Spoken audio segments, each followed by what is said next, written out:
Olá, pessoal, tudo bem? Hoje nós vamos falar um pouco sobre TDAH, transtorno de déficit de atenção e hiperatividade.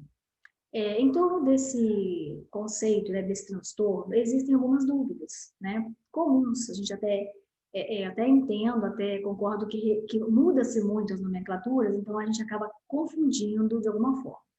Então, esse assunto foi sugerido por uma mãe de uma criança que ela teve aqui no consultório com TDAH, e ela realmente tem o TDAH. Por que eu estou dizendo realmente? Por quê? Antigamente, nós nomeávamos o TDAH aquela criança que tinha déficit de atenção e hiperatividade. Hoje, e aí separadamente, aquela criança que só tinha TDAH, só o déficit de atenção era o TDA. Hoje, é nomeado TDAH toda criança, seja com déficit de atenção somente, seja com hiperatividade. E aí, para você que é médico, você que é professor, quando receber um relatório de um terapeuta, o certo é o terapeuta colocar de forma discriminada assim, criança com hipótese diagnóstica de TDAH com foco atencional, se ela tiver apenas déficit de atenção, ou com foco na impulsividade, se ela for uma criança hiperativa, ou com foco combinado, caso ela tenha as duas situações, seja desatenta e hiperativa, né? É mais comum você achar uma criança hiperativa desatenta, porque aquela agitação física dela faz com que ela fique desatenta. E não quer dizer que toda criança que tenha o déficit de atenção, ela seja hiperativa, né? Então, por isso precisa de uma avaliação mais detalhada, mais minuciosa. Então, o déficit de atenção, o TDAH, né, o transtorno de déficit de atenção com hiperatividade, ele atinge em torno de 6% das crianças. Ele realmente é um transtorno do comportamento, né? Mais os meninos, e ele tem algumas características que são diferentes da deficiência intelectual, diferente do TOD, que é o transtorno opositor desafiador, diferente da dislexia. Outro dia uma mãe falou comigo assim, sempre me disseram que meu filho tinha dislexia. E eu avaliando, vi que ele lê e interpreta super bem. Aí ela foi e me perguntou assim, mas o que é a dislexia afinal? Então nunca explicaram para ela. Apontaram uma possível situação, mas sem explicar.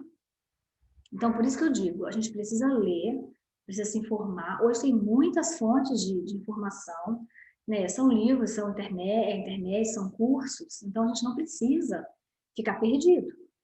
É uma coisa simples, né? Mas que, como eu falei, eu sempre falo para as mães, existem características que realmente nos fazem confundir. É natural, até para quem não é da área, né? Mas o professor precisa perceber que é diferente, tem características específicas. Por exemplo, TDAH é uma pessoa, seja adulto, tá? Seja adolescente, que ele não para ele não é fácil, não é confortável fazer uma tarefa que você peça sem que ele tenha uma recompensa rápida, né? Aquilo que demanda tempo, paciência, que ele precisa se doar para aquilo, porque aí entra a atenção seletiva, né? Entra a memória, né? Entram situações de paciência, memória operacional, né? Função executiva. Então, tudo isso precisa estar bem para ele, né? Para ele colocar em prática, só que o TDAH não consegue, né? Por causa disso, porque não são situações onde ele vai ter recompensa rápida. Então, para ele tem que ser assim: eu vou fazer isso aqui porque eu vou ganhar tal coisa. Não é que toda hora você tem que recompensar a criança ou adolescente, adulto não é assim também, né? Mas se ele vê sentido em algumas coisas, né, para poder, vamos dizer assim, acalmar, ele vai fazer. Então, é diferente de por exemplo, uma criança com deficiência intelectual. Ela não tem essa situação de fazer porque vai ser recompensado. É diferente do transtorno opositivo desafiador, ou opositor desafiador, né, que é o TOD. É totalmente diferente a dislexia, né? Então, assim, o que nós precisamos saber é que tem essas diferenças, tem crianças, claro, com TDAH e comorbidades, né? Por exemplo, eu posso ter uma criança disléxica que o diagnóstico, né, a hipótese diagnóstica do terapeuta foi dislexia e ela ter um déficit de atenção. Aí é uma comorbidade. Mas o base daquela criança, o transtorno, o diagnóstico base, é a dislexia. E aí ela vai ter um déficit de atenção, porque ela não consegue ler, então ela vai se concentrar em outra coisa. Ela vai perder o foco, porque o nosso foco, ele é pequeno, né? Então, assim, e a gente consegue focar numa coisa só, ter atenção numa coisa só, né? O que a gente consegue, muitas vezes, é alternar a nossa atenção, mas o foco é um só.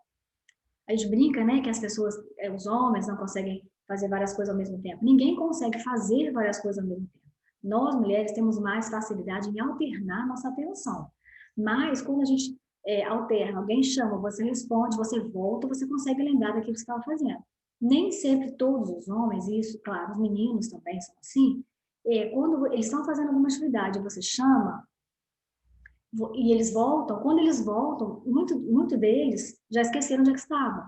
Mas isso também não quer dizer que seja um TDA, um déficit de atenção, né? É a questão de alternar a atenção e voltar para ela. É diferente também. Então, assim, e aí o TDAH, ele tem baixo rendimento nas tarefas. Por quê? Porque ele não vê que vai ser recompensado, então ele não se dedica, né? Acaba que ele não se empenha em fazer. E aí vem o baixo rendimento, tanto na escola quanto na vida de modo geral, né?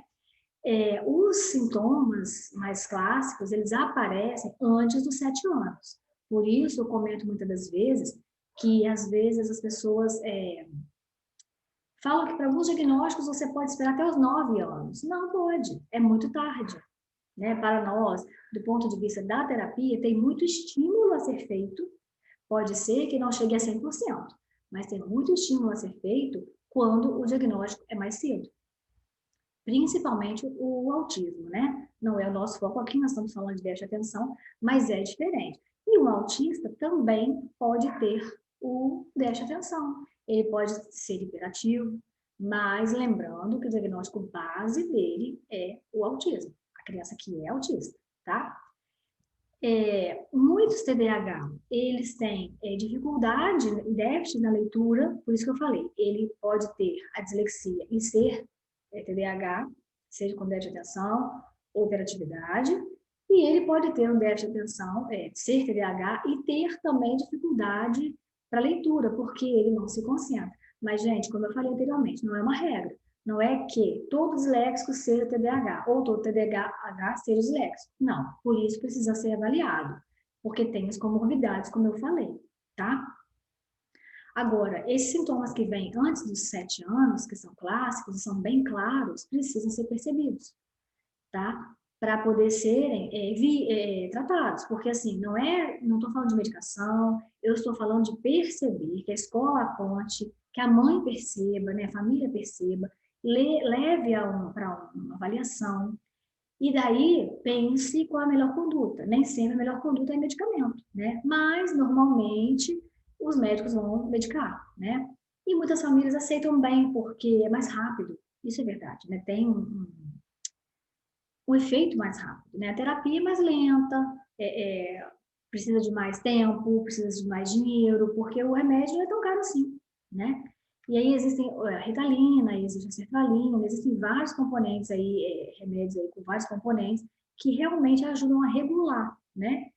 E a criança vai bem, fica bem na escola, começa a tirar notas boas, mas o que eu digo enquanto terapeuta? Eu digo o seguinte, quando a criança toma, o adulto, o indivíduo toma medicação, ele é uma pessoa.